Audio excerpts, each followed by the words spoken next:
Isang pangkatutubong awit ang ating mapapakinggan na magbubuhat sa mga mag-aaral ng Baitang 3 na may pamagat na Sampaguita at Adalia sa pamamatnubay ng mga gurong tagapayo, Ginang Scarlett S. Nubi, Ginang Arlene C. Bautista, at Ginang Sally S. de la Cruz.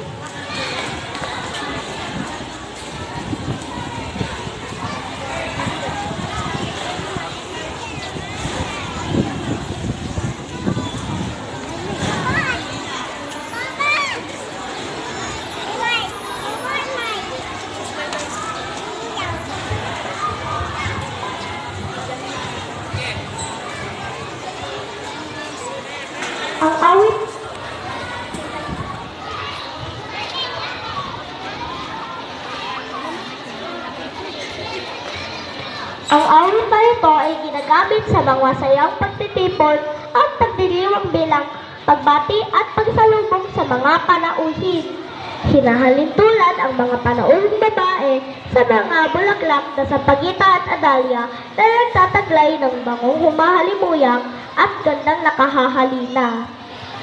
Narito po ang pagtatanghal naming mga mag-aaral sa Baitang 3.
Mm-hmm.